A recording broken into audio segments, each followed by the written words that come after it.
Tenho tido o privilégio de estar aqui no meio dos irmãos. Tenho sido muito amado, abençoado. Na casa que estou hospedado, de vez em quando chega alguém com um pratinho. Uma comidinha aqui para... Se eu só for embora depois que eu comer aquelas comidinhas todas, eu ainda tenho que passar um mês. Mas é muito carinho, muito amor, muita coisa boa que Deus tem nos dado.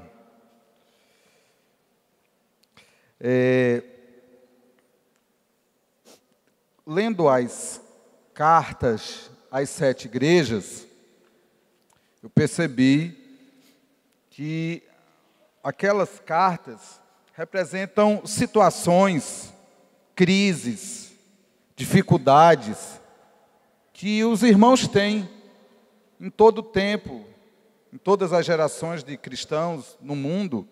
Eles enfrentam aquelas mesmas dificuldades. Alguns estão passando por aquelas provas, por aquelas dificuldades, por aquelas lutas, e estão vencendo, e estão perseverando, estão firmes. E outros estão passando por aquelas lutas, por aquelas provas, e estão sofrendo muito, estão sendo muito tentados. A sua fé corre riscos. Cada crise dessa representa riscos. Cada síndrome dessa, eu posso assim dizer. Então, de manhã, nós conversamos um pouco sobre essa crise, que é uma crise financeira, uma crise de saúde, uma crise que leva a sofrimento, a perseguição, e muitos passam por essa crise. Mas tem outros irmãos que passam por outros tipos de crise. E nós vamos ler aqui em Apocalipse 2, a carta de Jesus às igrejas de Pérgamo e Tiatira. Na minha terra a gente chama Tiatira. Tiatira. A gente vai andando, termina botando um ti ali no meio, mas o original é Tiatira. Síndrome de Pérgamo e Tiatira. Apocalipse 2:12. Eu acho tão bonito os irmãos que pregam com um esboço, uma palavra assim bem organizada. Eu faço os esboços, mas não consigo olhar para eles. Cada um tem seu dom, né? Apocalipse 2:12. Escreve ao anjo da igreja em Pérgamo: assim diz aquele que tem a espada afiada de 2 gumes. O Senhor Jesus, quando João o viu, saía de sua boca uma espada afiada de 2 gumes. Essa espada representa a palavra dele. Uma vez Jesus falou assim: eu não vou julgar vocês, mas as palavras que eu vos digo hão de julgá-los naquele dia. E ao mesmo tempo ele disse assim: vós estáis limpo pela palavra que eu vos tenho falado. A palavra de Jesus, é como uma espada de 2 gumes. Cabe a você escolher de que lado você está. De um lado, essa espada te protege, te limpa, te livra dos inimigos. Essa palavra é arma de defesa ao teu favor e contra os nossos inimigos. E, portanto, ela está nos limpando, nos livrando dos piores inimigos que temos. Mas, por um outro lado, essa espada é juízo. Cabe a nós escolher de que lado a gente está dessa espada. Do lado de cá, do ladinho de Jesus, onde essa espada nos defende, ou do lado de lá, onde essa espada é juízo. Mas o Senhor Jesus é aquele que tem uma espada afiada de 2 gumes. A minha oração é que todos nós estejamos aqui por esses dias, sendo limpos pela palavra que Ele nos tem falado. E o Senhor diz assim, sei onde habitas, onde está o trono de Satanás. Pérgamo era uma das cidades onde havia culto ao imperador romano. Aqueles imperadores romanos, eles se sentiam deuses. E eles exigiam sacrifícios oferecidos a ele, adoração a eles. E aqueles que negavam a adoração a César eram decapitados, eram perseguidos. E os irmãos de Pérgamo tinham esse sofrimento de viver numa cidade onde o trono de Satanás habitava ali. Eu não sei em que contexto você está, onde você mora, onde você trabalha, ou onde você estuda. E tem pessoas que têm professores, vizinhos, parentes, até a família mais próxima, os pais, que estão escravizados pelo inimigo e que prestam até uma adoração ao nosso inimigo, e você termina sendo vítima de perseguição porque ama Jesus. E o Senhor está dizendo: eu sei onde habitas, onde está o trono de Satanás, mas conservas o meu nome e não negaste a minha fé, mesmo nos dias de Antipas, minha fiel testemunha, que foi morto entre vós, onde Satanás habita. Ele repete, onde Satanás habita. E um irmão muito querido, ali do início do século II, final do século I, início do século II. Antipas, meu fiel, minha testemunha, foi morto, foi um mártir, morreu por amor a Jesus. Como tanta gente ali daquela época que foi queimada, que foi destituída de todos os seus bens, viu sua família ser destruída, mas eles não negaram a fé, eles conservaram o nome do Senhor. Entretanto, tenho algumas coisas contra ti, porque tens aí os que seguem a doutrina de Balaão, que ensinou Balaque a fazer os filhos de Israel pecarem, induzindo-os, a comer das coisas sacrificadas a ídolos e a se prostituírem. Assim também tens alguns que, de igual modo, seguem a doutrina dos nicolaítas. Olhe só o que aconteceu.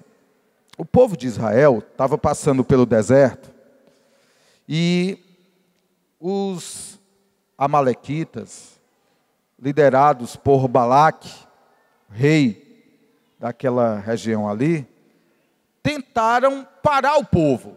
Negaram comida ao povo, negaram passagem.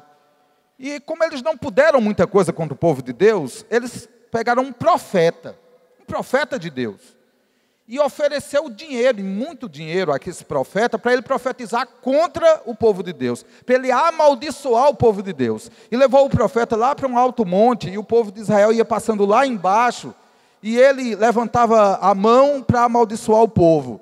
Mas quando ele abria a boca para dizer: Israel, eu te abençoo, ele não conseguia dizer que amaldiçoava. Israel, eu te abençoo, ele só conseguia abençoar o povo de Israel, e só profetizava bem do povo de Israel.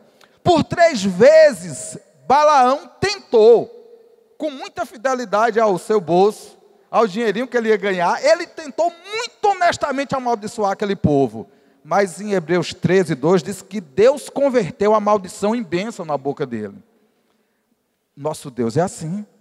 Ele nos protege, mas sabe que o Balaão estava muito interessado naquele dinheiro. Então ele deu uma ideia. Ele deu uma ideia para o Balaque. Ele disse: eu não vou conseguir amaldiçoar esse povo não, porque esse povo está protegido por Deus. Contra o povo do Senhor não vale encantamento, não vale mandinga, nem catimbó, não vale, não pega. O povo de Deus é protegido. Agora tem uma dica: quer destruir esse povo aí? Você tem que fazer eles pecarem. O seguinte, você pega as meninas mais bonitinhas que você tem aí. Esse povo está nesse deserto aí, faz tempo que não come uma carninha assada. Faça um churrasquinho daquele gaúcho, churrasquinho bom, uma costelinha uruguaia daquela. Olha, faça uma comida boa e pega as meninas mais bonitas que vocês têm aí e mande elas servir os caras lá. Quando os caras comer dessa carne oferecida aos ídolos e se encantarem por essas meninas e ficarem com elas, eles vão pecar contra o Senhor. Aí vocês vão ver esse povo ser amaldiçoado. Foi Balaão que deu essa ideia para o Balaque. uma pessoa que conhecia a Deus, o dedo de Deus e o temor de Deus, deu dica ao inimigo de como destruir o povo. E eles escolheram, fizeram um concurso lá de Miss Deserto. Escolheram a menina mais bonita que tinha lá. E diz que os homens de Israel se encantaram com aquelas mulheres. E tomaram daquelas mulheres. E uma coisa ali não tinha privacidade, não tinha um motel ali no deserto, não tinha um lugar para se esconder. Era uma coisa pública. E aqueles homens, que eram homens de Deus, se prostituíram ali, na frente de suas mulheres, de seus filhos. Que engano aqueles homens foram tomados. E o Senhor mandou uma praga contra aquele povo. E 24 mil pessoas já tinham morrido, quando um dos sacerdotes, o Finéias, cheio de ira santa, pegou uma espada, representando essa espada afiada de 2 gumes que saiu da boca do Senhor, pegou uma espada e foi diante de um sacerdote que estava se prostituindo, e uma mulher daquela, midianita, e ele foi lá e cravou, matou os 2 com aquela espada. E ali cessou a praga. Que tragédia. 24 mil pessoas ruíram. E a Bíblia diz aí, o Senhor Jesus diz aí, tem muitos que seguem a doutrina de Balaão. Nunca foi criada assim uma escola, seminário bíblico dos balaonitas. Não é uma coisa que está estampada, não tem você não se inscreve lá num blog, balaão.com. Mas tem no meio do povo de Deus muitos balaões. É aquela gente que diz assim, ó, esse pastor é muito radical, né?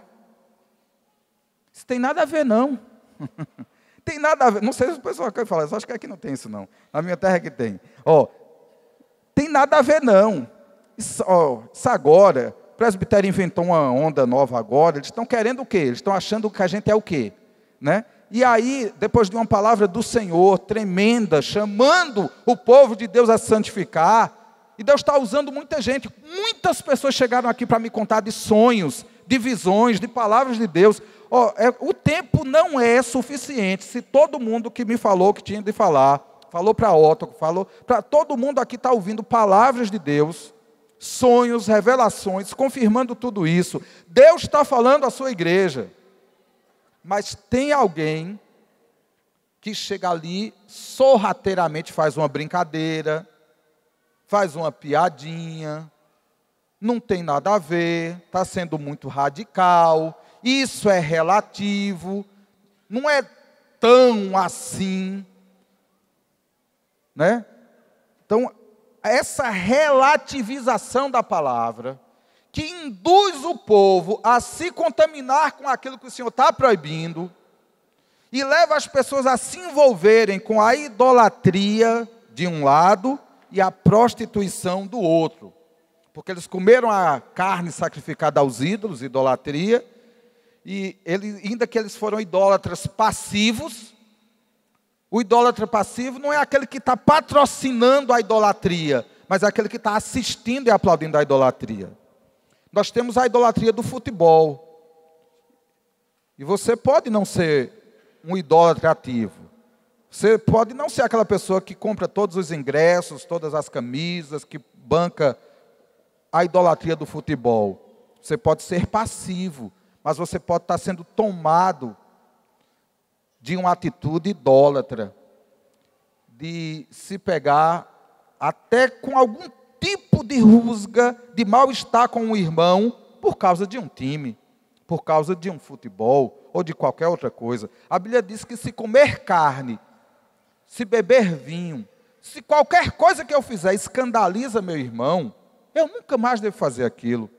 O meu irmão acima de tudo.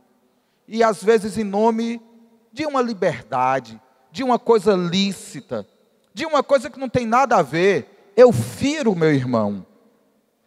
Eu desagrado o meu Senhor, porque o meu Senhor ama. Que palavra linda o Senhor trouxe aqui através de sua serva.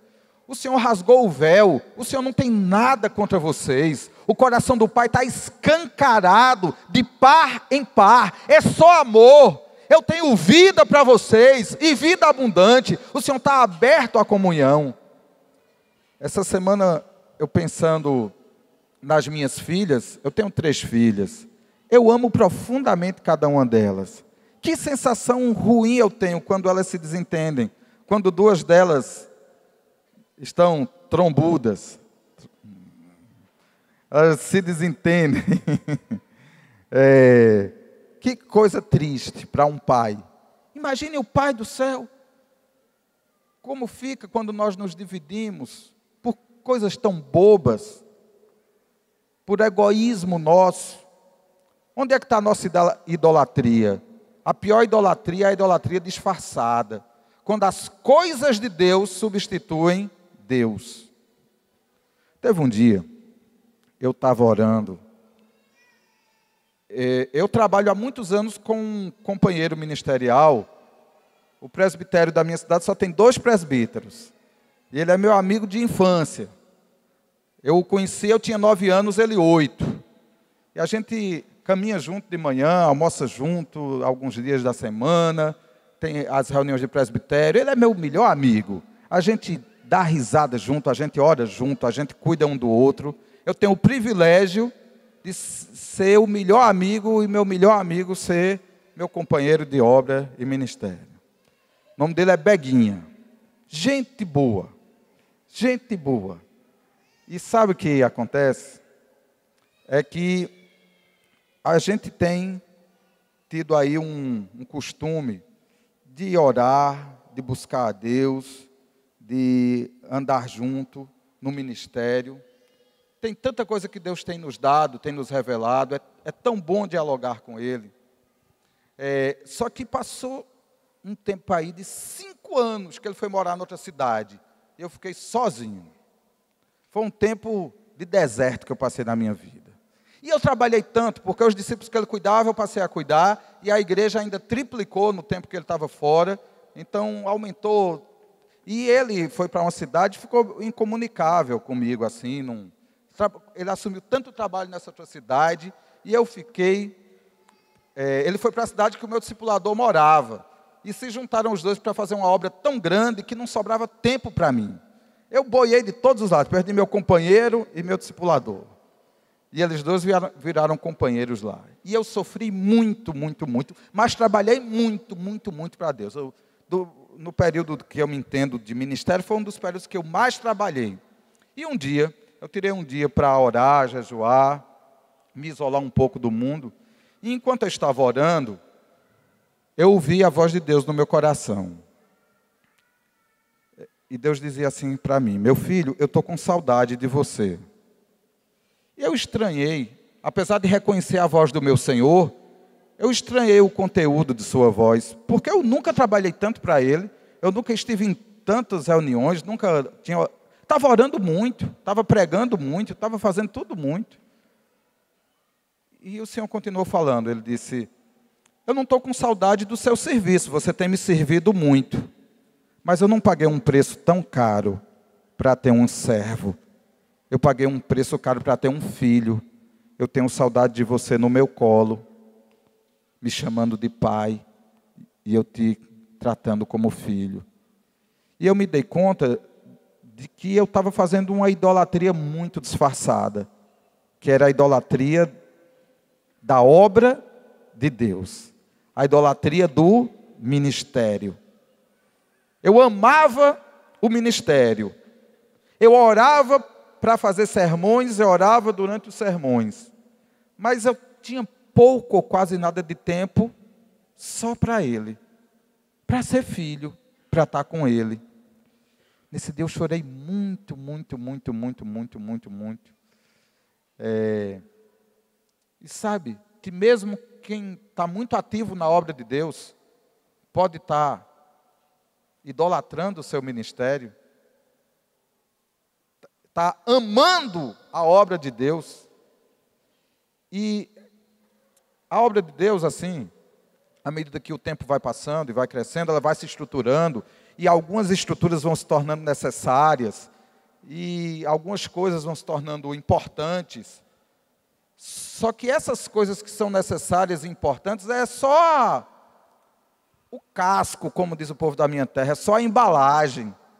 O conteúdo, que é o principal, às vezes está faltando. E a gente vira PhD em odres. E o vinho que é bom? Nada, né? E a igreja está toda organizada. Tem grupo caseiro certinho, todo mundo tem um discipulador. Está tudo organizado. O odre está perfeito. Mas quantas vezes a gente chega numa reunião e tem poucas gotas de vinho para tanta gente?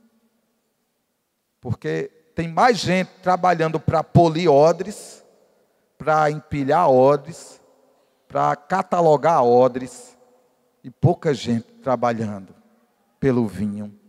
O vinho é a presença de Deus, o vinho é Jesus, o vinho é que dá alegria. O odre é bom, o odre carrega o vinho. Ninguém carrega o vinho nas mãos. Mas odre não alegra, vinho alegra. Queridos, eu não sei que tipo de idolatria pode ter chegado ao nosso coração, mas o Espírito Santo está passando aqui um raio-x, assim, ó, na igreja, ultrassonografia, com aquele exame de imagem, e ele sonda mentes e corações, e enquanto a palavra vai sendo ministrada, o Espírito Santo vai te revelando, você sabe o que você está colocando no lugar que não devia colocar. A prostituição e a idolatria. E aí vem toda a coisa da pornografia. Terrível, a pornografia está destruindo famílias, casais. É muito fácil de acessar. Esses dias uma garota, em uma cidade que eu fui, me disse que ela tinha 13 anos, foi criada na igreja, e quando tinha 13 anos, nunca conheceu nada do mundo. Foi dividido um grupo de trabalho na escola, e ela recebeu um e-mail de um garoto do grupo, com algumas tarefas do trabalho escolar. E quando ela clicou naquele link que ele enviou, o link remetia para uma página de pornografia. Ela disse que nunca tinha visto nem ouvido falar em nada daquilo. Mas aquilo tomou o coração dela. E ela ficou vendo, vendo e vendo. E hoje ela já é uma jovenzinha. Ela disse, tio, eu não consigo tirar da minha mente aquela impureza, aquela pornografia. Agora eu penso em impurezas. Me ajude, tio. Que mundo é esse que a gente vive? Sou uma jovenzinha, filha de irmãos, criada na igreja. Quantos pais, quantos líderes, quantos discipuladores entram nisso? Começa com tem nada a ver. Começa com eu sou maduro. Os jovens gostam de usar uma frase assim, eu me garanto. E se um jovem acha que se garante, às vezes um homem formado, uma senhora, diz eu me garanto. Tinha uma mulher numa certa cidade que nunca tinha aprendido a ligar um computador. Uma mulher casada, com filhos. E o marido ensinou ela tudo de computador, fez uma conta para ela do Facebook. E ela entrou num grupo de bate-papo no Facebook. Um grupo de mulheres. Virou amiga daquelas mulheres em diversas cidades. E um dia uma mulher contou uma intimidade sua, as outras comentaram, riram, cada uma foi contando uma intimidade. Ela terminou sendo contactada por telefone por essa mulher. Uma senhora já de 60 anos, e ela devia ter uns 30 e poucos anos. Ela da igreja, a mulher não. E aquela liberdade que elas se deram de ficar batendo papo sobre intimidade, todas duas casadas, conversando sobre seus maridos, sobre coisas lícitas até, se apaixonaram uma pela outra. Você imagina que é uma pessoa da igreja, apaixonada por uma senhora de 60 anos de idade, incrédula. É porque Satanás coloca iscas.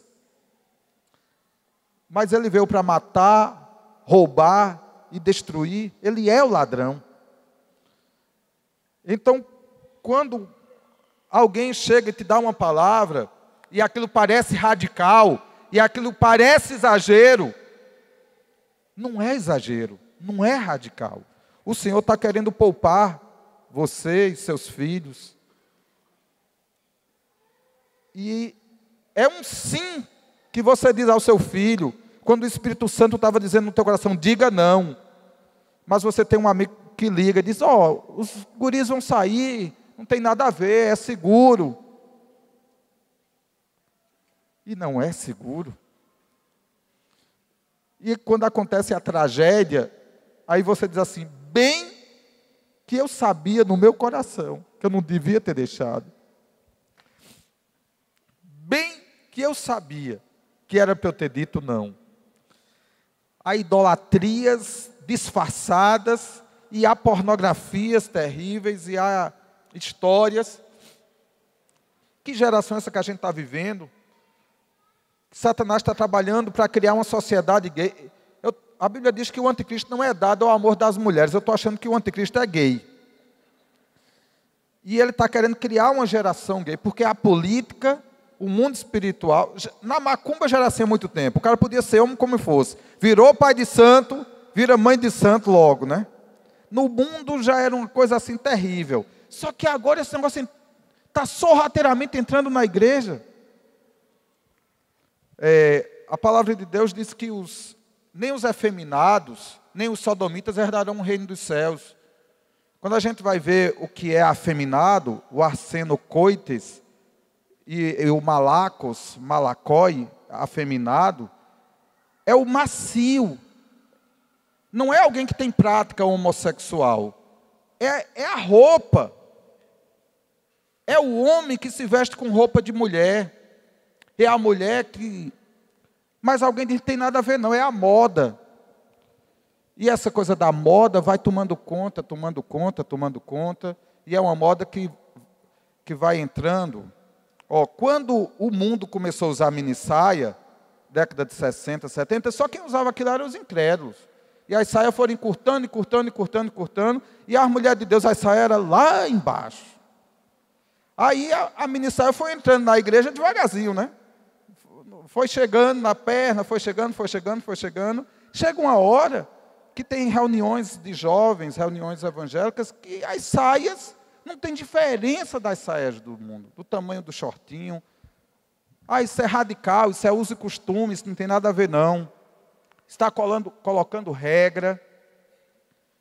E realmente não é para nós, pastores, colocar regra para vocês.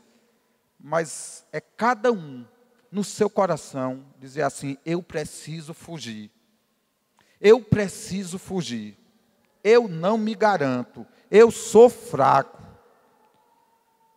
Eu tinha um costume, quando era professor, principalmente quando eu dava aula em outras cidades, de nunca achar que a minha feiura ia me guardar de pecar contra meu Deus. De vez em quando, alguma aluna gostava de mim, eu não sei o que é que elas viam, mas de vez em quando uma se engraçava comigo, né? Uma vez, eu dormia num apartamento por trás da escola que eu trabalhava. E um dia terminou a aula de cursinho à noite, uma menina que ela passou os últimos 30 minutos da aula se ajeitando. Bota batom, ajeita cabelo, mini saia para aqui, para lá. Quando terminou a aula, ela me abordou na porta do apartamento. Olhou assim para mim, quase me encostando na parede e disse, sua mulher deve ser muito feliz. Eu disse, e braba, viu? Vou entrar logo aqui. Tranquei a porta, mulher paraibana, e fui-me embora. Ali não tem esse negócio de evangelizar, ganhar uma alma. Eu tinha que, sebo na canela, meu amigo. Eu não me garanto, não. Eu tinha um costume de fugir. Depois eu vi uma história que Baker estava num transporte público e uma senhora muito bonita e educada, uma jovem senhora, sentou-se do lado dele, toda cortês, e ele deu um pulo daquele... Diz que ele foi lá para perto do condutor. Ele já idoso, porque ele diz aqui, eu não me garanto. Cuidado com... Eu tenho um amigo que ele diz assim, tem um demôniozinho moderno chamado nada a ver. Você vê alguém assim, tem nada a ver não, diga, sai demônio. Tem algo disfarçado ali. Tem algo sorrateiro ali. Pois é o Balaão. É a doutrina de Balaão. A doutrina de Balaão é alguém que está no meio da igreja, que tem voz, que tem acesso, que é popular. E que diz, se ainda tem aquela história, às vezes teu filho te pede uma coisa, tu diz assim, eu não deixo não. Aí ele diz, mas o filho de fulano vai. Mas Nilcinho deixa, né? Mesmo não. Às vezes nem é, Nilcinho. Às vezes nem deixou. Mas a pessoa diz lá, né? Aí o que fazer? Você às vezes é vencido pela onda, né? Pela moda, pelo costume novo ali.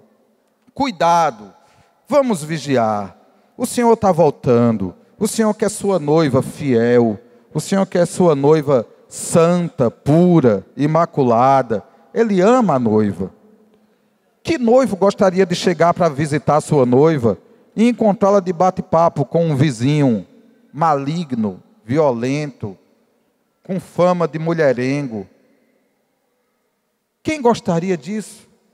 Imagine nosso Senhor nos encontrar de bate-papo com esse mundo, nos deixando levar pela sedução desse mundo.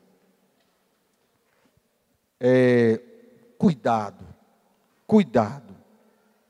Eu conversando com uma menina em Salvador, ela me disse que na igreja nunca ninguém se interessou por ela, mas no trabalho dela, o homem mais belo do seu trabalho se aproximou dela e lhe ofereceu tantas coisas.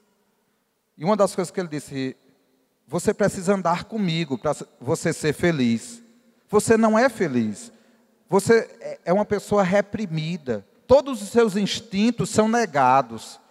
Eu vou te fazer feliz. E ele era um homem muito rico, filho de uma pessoa muito rica. E aquela menina era pobre. E todas as meninas queriam ganhar aquele cara. Mas ele... E disse que quando esse cara disse, eu vou te dar o mundo. Quando ele saiu, um amigo dela era pai de santo. E olhou para ela e disse, quem acabou de falar agora aqui foi o diabo. Esse cara nem sabe, mas ele estava possesso aqui. O diabo acabou de falar aqui através dele. E essa menina disse que já estava quase caindo na sedução do cara.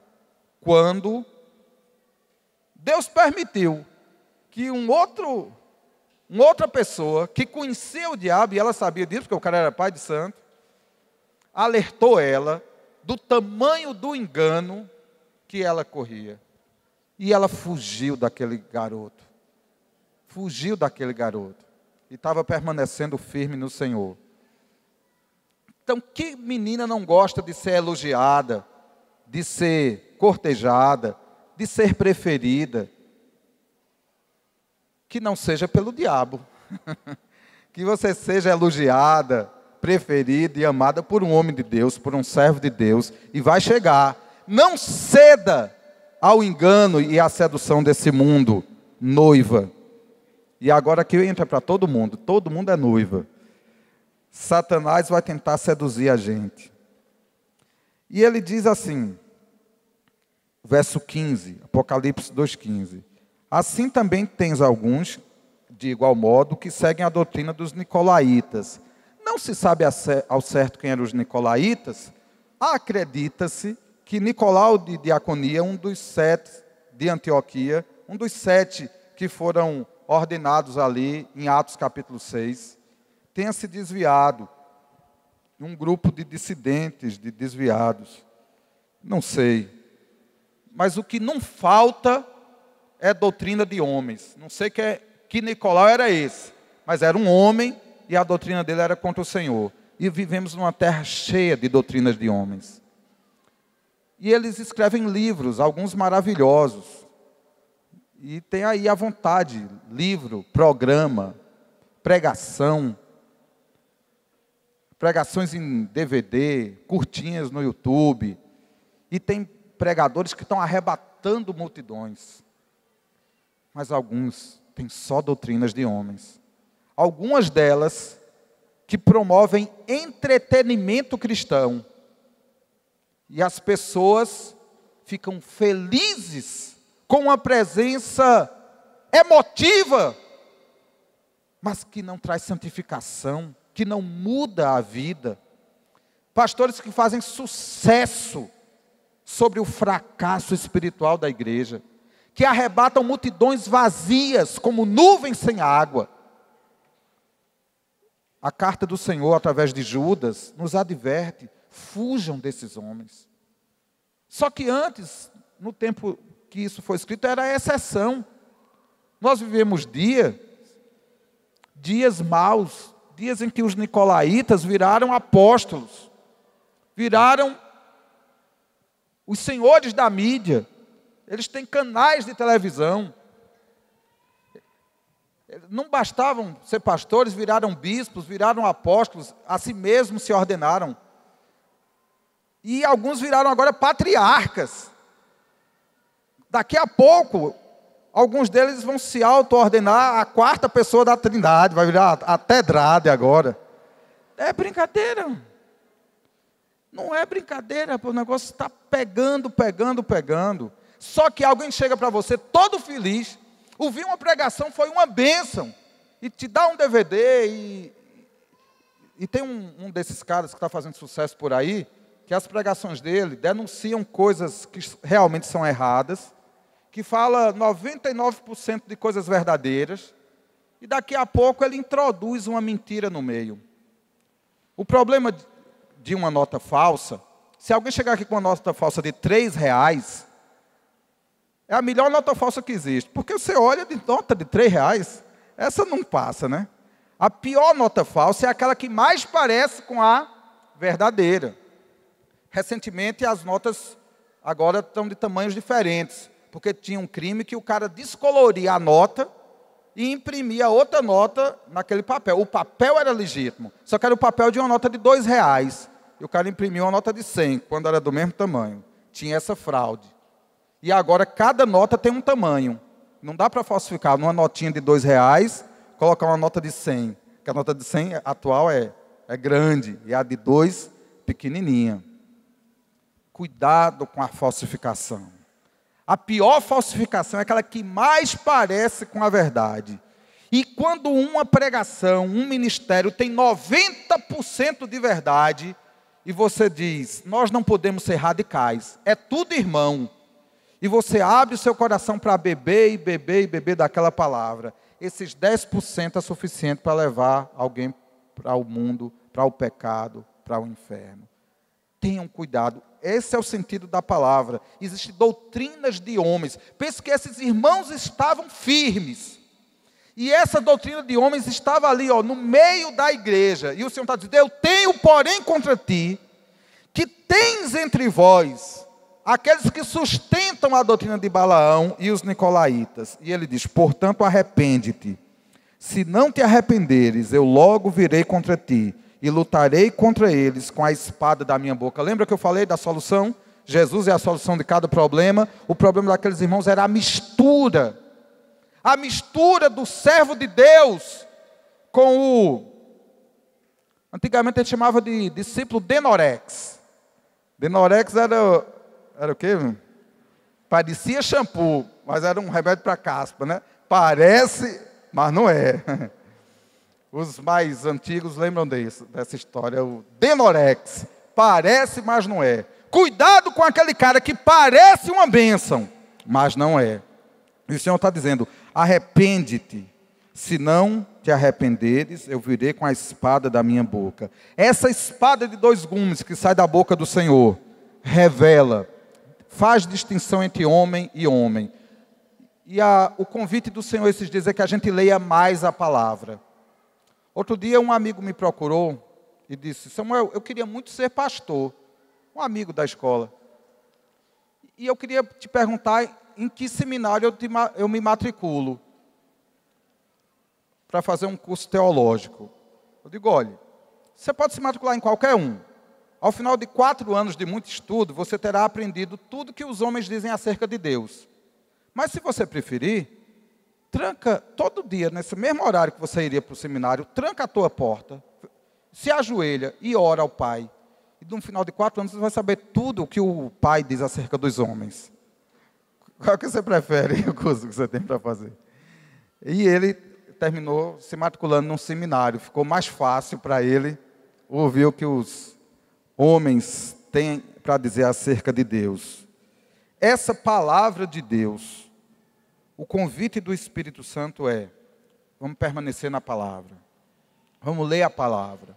Vamos ler o Evangelho. Vamos ler Mateus, Marcos, Lucas, João, Atos. Vamos ler os profetas e ver as profecias cumpridas em Jesus. Vamos ver o que os apóstolos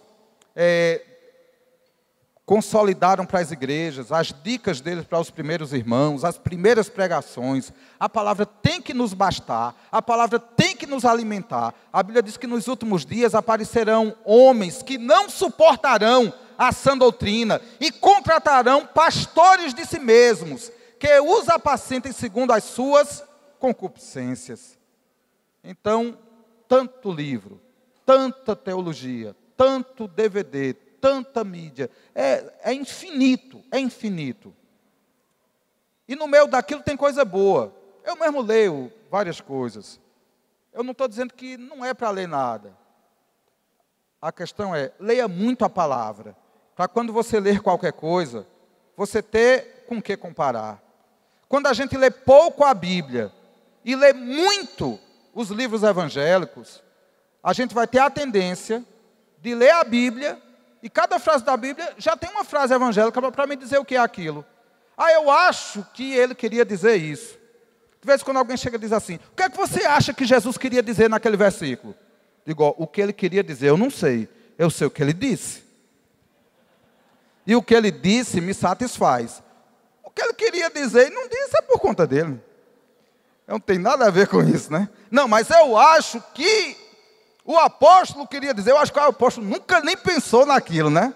O apóstolo Paulo estava querendo dizer.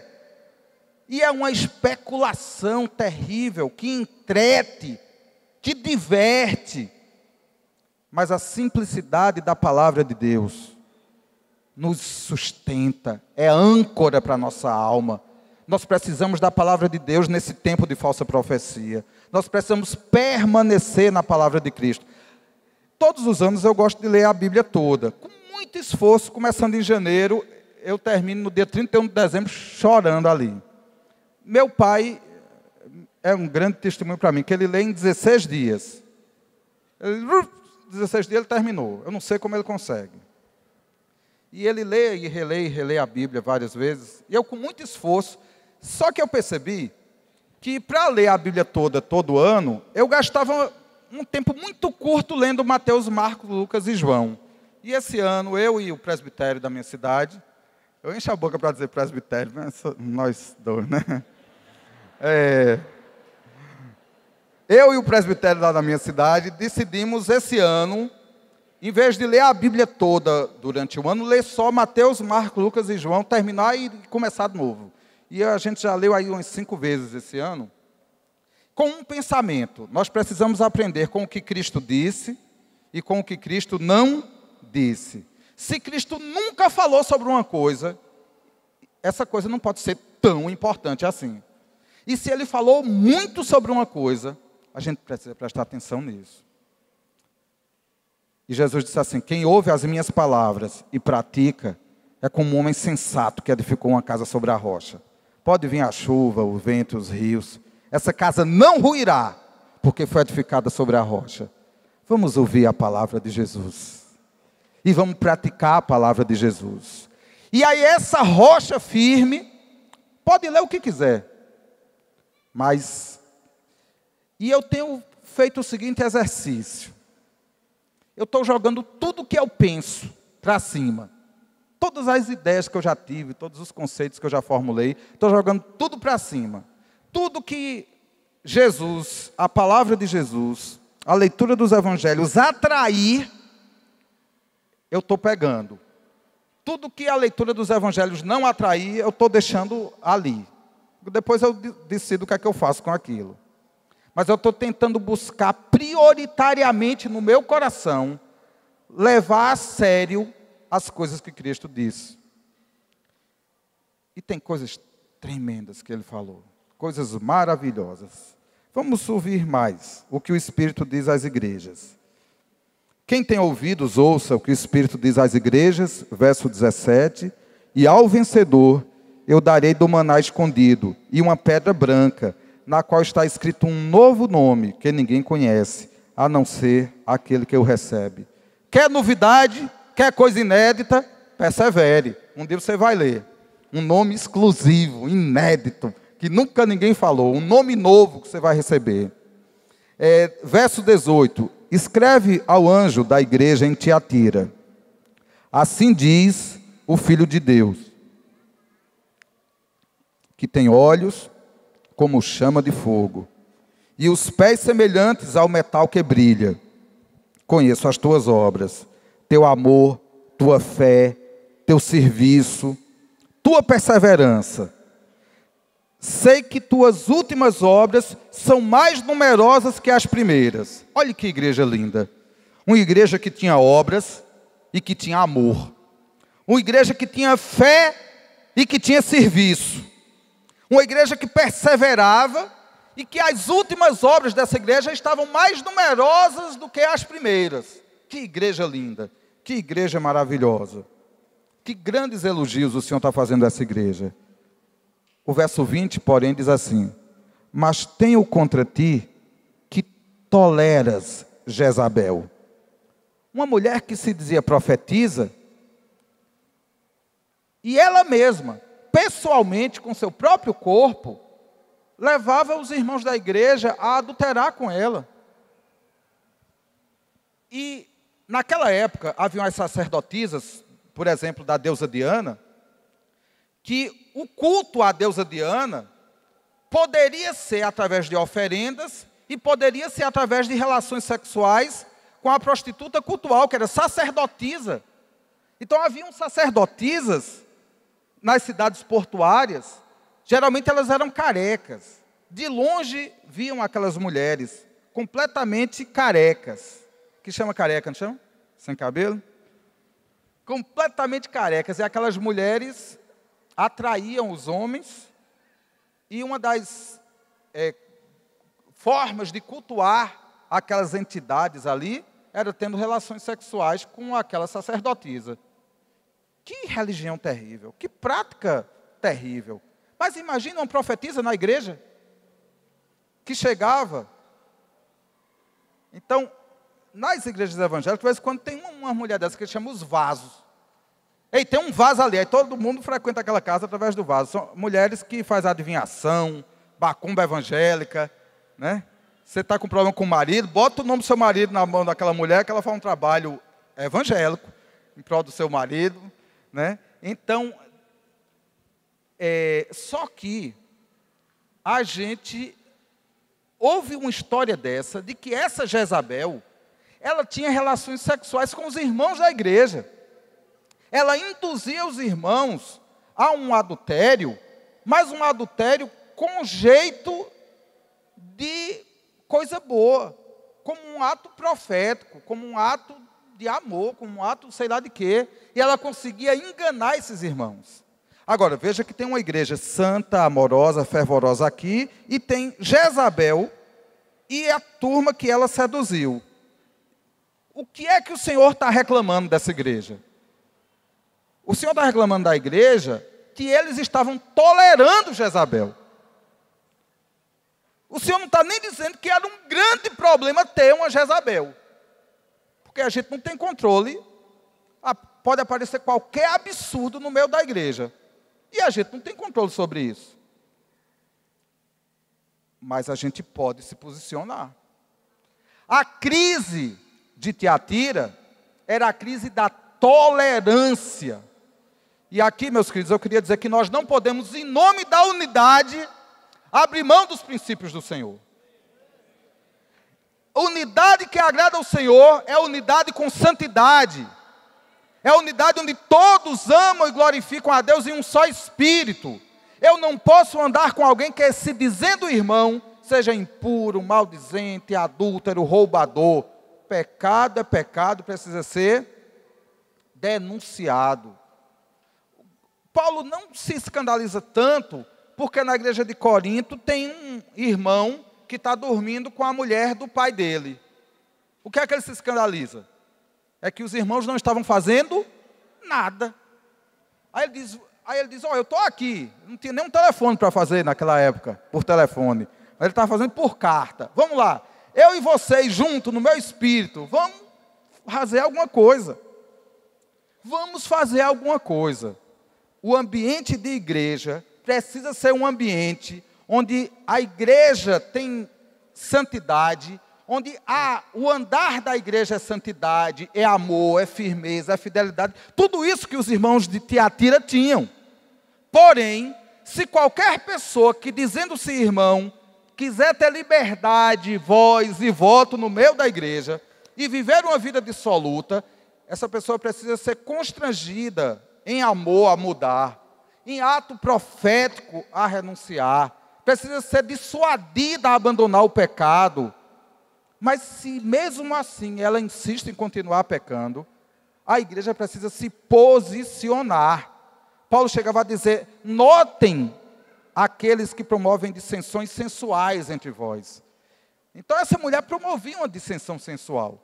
Ela separava um grupo de irmãos que se envolviam sensualmente com ela.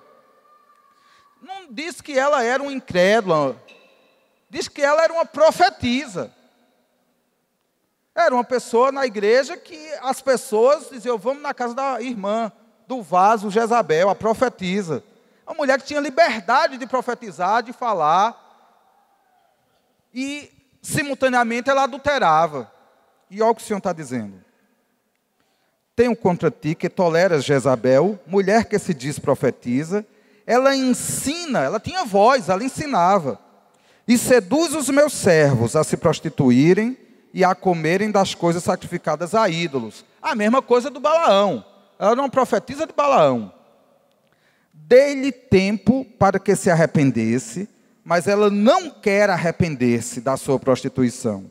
Farei que ela adoeça e enviarei uma grande tribulação aos que cometeram adultério com ela. Não estou dizendo? Tinha gente ali que estava cometendo adultério com ela. E o Senhor está dizendo, eu vou enviar uma tribulação. Eu vou fazer com que ela adoeça. Aí ele diz, e se não se arrependerem de suas práticas, no verso 22, que o Senhor é amoroso, mesmo essa mulher e os que adulteravam com ela, o Senhor está dando uma chance. Que Senhor maravilhoso. Ele não está aqui dizendo, eu vou matar tudinho agora. Ele está dando uma chance. O Senhor é maravilhoso. O Senhor podia ter permitido coisas terríveis acontecer. E o Senhor poupou sua vida. O Senhor poupou sua vida, você em plena prática do pecado. O Senhor te poupou porque Ele te ama. O Senhor não desistiu de você. O Senhor te deu uma chance. E hoje é mais uma chance que o Senhor te dá. Porque o Senhor é bom. Aí ele diz assim, verso 23. Matarei os filhos dela, e todas as igrejas saberão que eu sou aquele que sonda as mentes e os corações, e darei a cada um de vós segundo as suas obras. Mas digo a vós, os demais que estão em Tiatira, a todos que não seguem esta doutrina e não conhecem as chamadas coisas profundas de Satanás, não colocarei outra carga sobre vós. Veja que os irmãos que estavam bem, o Senhor está dizendo assim, meus filhos, eu não vou mais colocar nenhuma carga sobre vocês. Tudo que vocês estão fazendo está bem. Só não tolere essa mulher e esses que seguem ela. É isso que o Senhor está dizendo. Está convidando a Jezabel e os seus seguidores ao arrependimento. Está convidando os irmãos a pararem de tolerar a Jezabel e a conservar o que tens, até que eu venha. O Senhor diz no verso 25. Mas conserva o que tendes aí, até que eu venha. Ao vencedor e aos que continuam nas minhas obras até o fim, darei autoridade sobre as nações. Assim como eu recebi a autoridade de meu Pai, e com cetro de ferro as regerá, quebrantando-as como são quebrados os vasos do oleiro, também lhe darei a estrela da manhã, e quem tem ouvidos ouça o que o Espírito diz às igrejas. Como o Senhor se apresenta à igreja de Tiatira? O Filho de Deus, que tem os olhos como chama de fogo, e os pés semelhantes ao metal que brilha. O Senhor tem os olhos como chama de fogo. E na frente ele diz, eu sou aquele que sonda mentes e corações. O olhar do Senhor é como um raio-x, assim. Ele vai passando aqui, ó. E ele está aqui, olhando cada coração. E eu queria pedir que você pensasse um pouco no que Jesus falava. Jesus dizia assim, acautelai-vos dos cães, acautelai-vos dos falsos profetas, acautelai-vos dos lobos disfarçados de ovelhas, acautelai-vos, tenham cuidado, vigiem. O Senhor está dizendo, eu estou às portas, eu estou voltando. O espírito do anticristo opera sobre a terra. E a palavra diz que ele virá com toda sorte de engano. E, se possível, enganará até os escolhidos. Vamos vigiar. Vamos usar essa palavra de Deus a nosso favor. A síndrome de Pérgamo e de Tiatira é a síndrome da permissividade. É a síndrome da união daqueles que seguem a Deus, que estão bem, com aqueles que não andam bem, que não estão bem, como se fosse a mesma coisa. E o Senhor prometeu. A palavra profética diz assim, outra vez eu virei sobre vocês, e saberão a diferença entre aquele que segue a Deus e aquele que não segue. O grande problema é quando as coisas vão se perdendo, se perdendo, se perdendo, e a igreja perde a cara de igreja. E não se sabe mais o que é e o que não é. Um pastor cometeu adultério. E o outro pastor foi dizer, com a irmã da igreja, foi dizer ao marido dela, o que aconteceu. Imagine que serviço pastoral triste. Por isso que eu gosto do dia do velório. Ô dia bom. Ali acabou a tentação. Mas que dia triste o pastor chegar na casa de sua ovelha, dizer, meu filho, eu tenho uma coisa para te contar. O meu amigo, pastor, caiu em adultério. Que notícia triste. E foi com sua esposa. Que coisa triste. E esse irmão olhou para aquele pastor e disse assim, pastor, vocês me ensinaram eu guardar minhas filhas e minha mulher do mundo. E eu guardei. Vocês só esqueceram de me avisar que era para guardar dos pastores também. Que coisa triste. Quando a igreja perde a referência de igreja. E as pessoas não sabem mais em quem confiar. Nós precisamos orar para que a igreja seja um lugar saudável, um lugar de santidade, um lugar de amor, não um lugar de juízo, um lugar de amor, um lugar onde as pessoas têm todas as chances que Deus quer dar, mas um lugar em que o amor confronta, que não é um amor bonachão, de deixa para lá, um amor que cuida, que usa a palavra de Deus para limpar, para tirar o pecado, para tirar... Sabe, uma das piores desgraças que pode acontecer no meio da igreja é quando nós nos tornamos resistentes à palavra dos irmãos. E alguém vem te dizer uma coisa e você fecha. E tem gente que ainda diz assim, ó, olhe, não se meta com isso não, eu tenho um discipulador. Olha, meu pastor está cuidando de mim, ó, você é do outro setor. Olha, vá se importar com suas filhas, né? Eu tenho pai.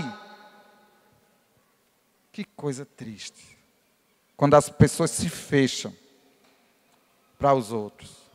A igreja precisa ser um ambiente onde cada um de nós tem liberdade para usar a palavra de Deus, para guerrear em favor uns dos outros. Os irmãos olham, às vezes quem está muito perto não consegue ver. Tem pai que o filho está se perdendo e o pai não conseguiu ver. E às vezes um irmão está orando, tem carga, está preocupado com aquele filho, e chega para o pai e diz: pai, eu estou preocupado com teu filho não está bem. O jeito dele, ele não está legal, o que é que está acontecendo? E às vezes você se fecha, se ofende, e alguém diz assim: mas para aquele irmão gosta de se meter na vida da gente, né? Ele é muito entrão, ele é muito metido, porque ele não se importa com a vida dele. Eu quero ver quando as filhas dele estiver grande. Tem gente que diz assim: ó, você só diz isso porque seus filhos são pequenos. Eu quero ver quando seus filhos tiverem a idade dos meus, né? Todo tipo de justificativa nós podemos encontrar para não permitir que os irmãos nos ajudem. Mas nós precisamos abrir nosso coração para intervir na vida uns dos outros. Feche seu olho. Nilce, me ajude. Nós precisamos discernir aqui o que é que o Espírito Santo quer fazer nesse momento para aplicar essa palavra. Eu não sei bem o que ele quer fazer, mas eu sei que ele quer marcar esse tempo. Eu queria que você, por favor, deixasse o Espírito Santo falar no seu coração. E se algum de vocês sente que o coração está endurecido, que está tolerando, está achando normal, porque tem coisas boas, inclusive experiências de manifestação de dons. O Senhor deixou tão claro que naquele dia muitos que curaram, expulsaram demônios, falaram em línguas, não vão entrar no reino dos céus, porque praticam a iniquidade. Não se deixe enganar por um ministério que opera milagres. A palavra de Deus é mais importante. A fidelidade à palavra de Deus é mais importante. Vós estáis limpos pela palavra que eu vos tenho falado.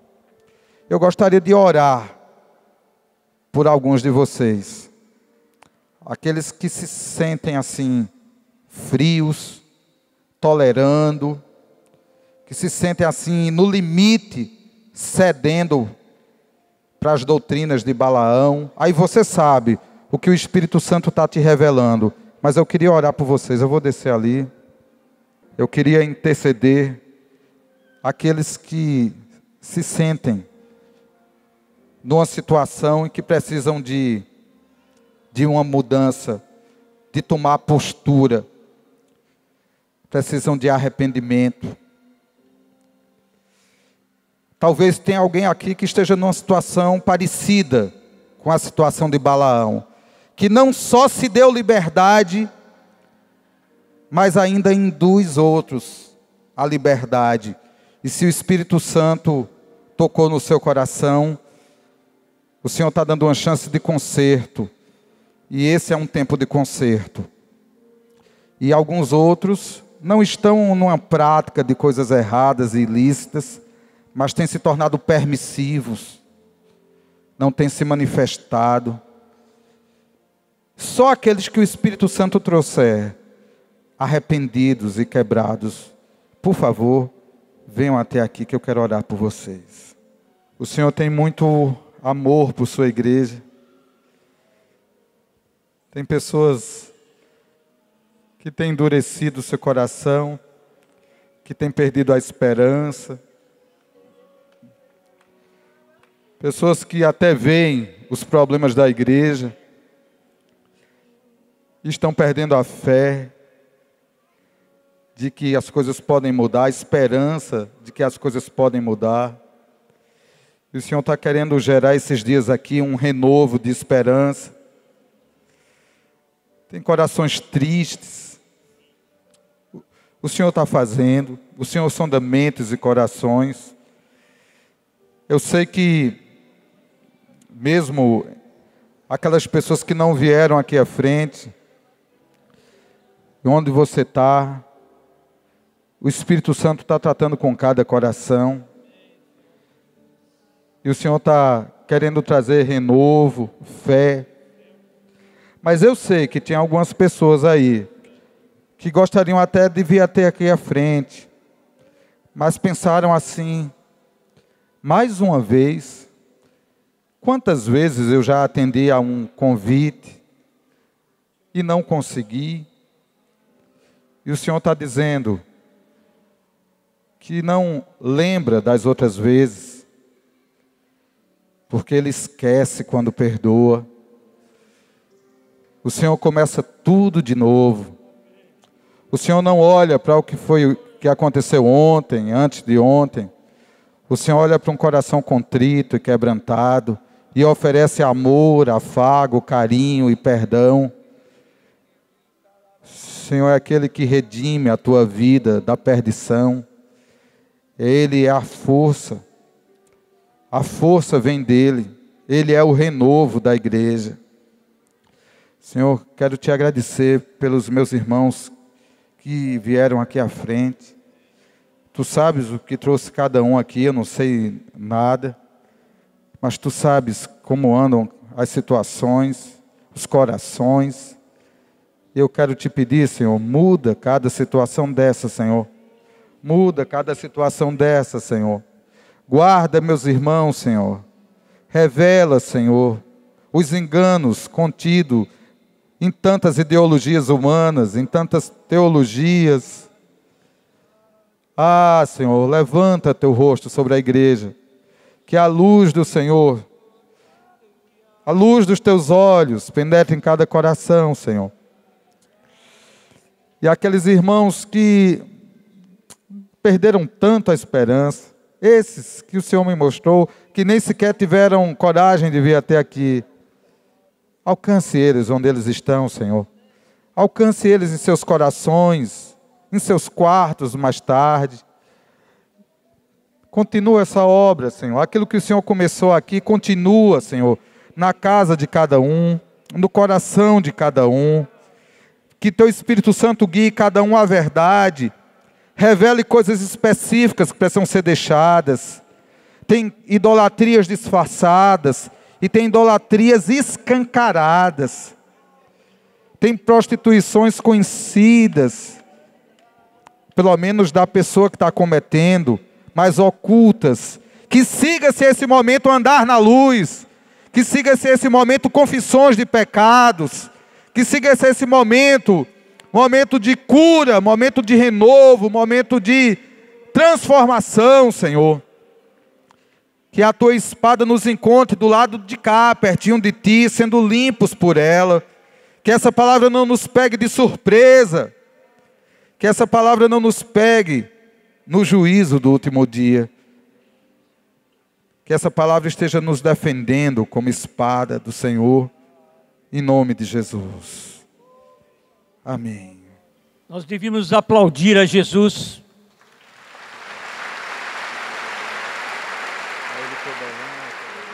Esta palavra de hoje, à tarde, é a prova provada de que Ele ama a sua igreja mesmo.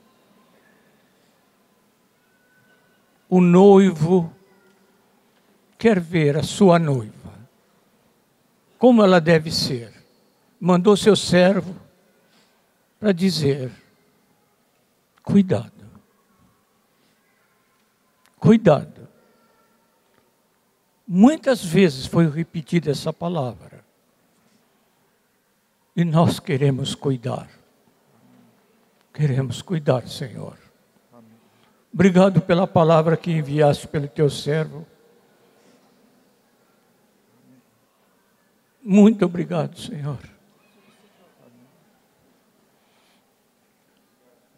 Não vamos esquecer Senhor, do que estás nos falando.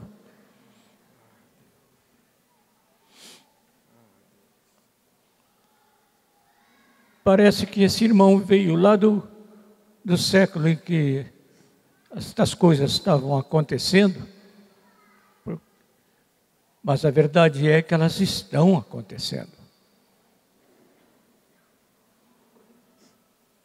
Muito obrigado, Senhor, pela tua solene advertência e maravilhoso amor. Amém. Há um tempo atrás, o Senhor começou a semear no meu coração sobre uma curiosidade de saber o que era o joio. Eu imaginava que o joio seria uma erva daninha, um capim ou espinhos, e o Senhor veio me trazer a memória de que o joio, e através de informações com um agricultor, que o joio ele é igual ao trigo. Eles são iguais. Porém, o joio ele é vazio, ele não possui a essência da farinha, que é a semente, que vai ser triturada e transformada em farinha. Mas disso tudo, o que o Senhor colocou no meu coração é que o trigo, quando ele está com a farinha, quando ele está com a sua essência, ele se dobra devido ao peso da semente, da sua essência. E o joio, como ele é vazio, ele se mantém em pé, né? E que os dois juntos, ele não podem ser separados. Eles têm que permanecer junto até o dia da colheita. Então o Senhor colocou bem forte no meu coração para falar para a igreja e falar para mim também, que nós temos que estar cheios da essência do Senhor, que nós temos que, estando cheios dessa essência, nós nos dobramos, nos rendemos e nos tornamos obedientes àquilo que Deus tem para nós. E para nós estarmos com os olhos fitos no Senhor, né? Sempre atentos, com os ouvidos muito abertos para tudo que Ele tem para nos dizer e encher o nosso coração cada vez mais para o dia da colheita. E que esse dia está bem próximo. Amém. Senhor, nós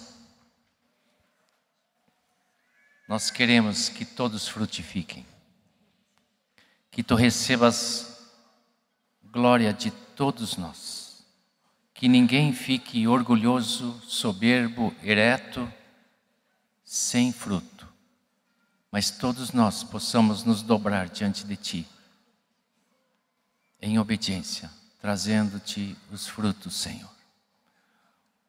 O trigo que vem de Ti, Senhor, o fruto que vem de Ti para alimentar outros. Obrigado, Jesus. Oi, antes de falar o que aconteceu, eu tenho que dizer que quando o pastor Samuel começou a falar sobre sonhos, visões, eu cheguei a duvidar um pouco, não dele, mas que o Senhor pudesse fazer isso. E faz muito tempo que eu não sonho, muito tempo mesmo. E daí eu acordei na madrugada e olhei, eu estava com sede, queria ir ao banheiro, e aí eu olhei a hora, eram 3h20. E voltei a dormir. E daí eu sonhei que um mendigo batia na minha porta e ele pedia ajuda. E daí eu disse para ele, aguarda aí que eu vou buscar as coisas. E quando eu entrei dentro de casa, que eu virei, ele já estava atrás de mim. E aquilo me deu muito medo. Eu disse, meu Deus, um ladrão, e agora? E daí eu acordei assustada. E o Senhor falou, assim vai ser eu quando vier buscar os meus. E tem uma palavra. Portanto, vigiai, porque não sabeis em que dia vem o vosso Senhor. Mas considerai-vos isso: se o pai de família soubesse a que hora viria o ladrão, vigiaria e não deixaria que fosse arrombada a sua casa. Por isso, ficai também vós apercebidos, porque a hora em que não cuidais, o Filho do Homem virá. Na noite de quinta para sexta, eu acordei com umas vozes, e eu abri os olhos e era o Senhor Jesus falando e o Espírito Santo ouvindo. E eles conversavam entre eles, e o Senhor olhou para mim e disse: este é o caminho, andai por ele. E eu perguntei: Senhor, mas eu estou no caminho. E o Senhor começou a andar, e eu olhava ele olhava para os enfermos, curava os enfermos. Depois ele olhava, ele ressuscitava os mortos, ele expelia os demônios, ele falava do Evangelho, e tudo que ele fazia, eu estava sempre ao lado dele, e ele dizia. E o que ele dizia, eu repetia. O que ele fazia, eu fazia. Isso está em Isaías 30, 21, que diz: quando te desviares para a direita e quando te desviares para a esquerda, os teus ouvidos ouvirão atrás de ti uma palavra, dizendo: este é o caminho, andai por ele.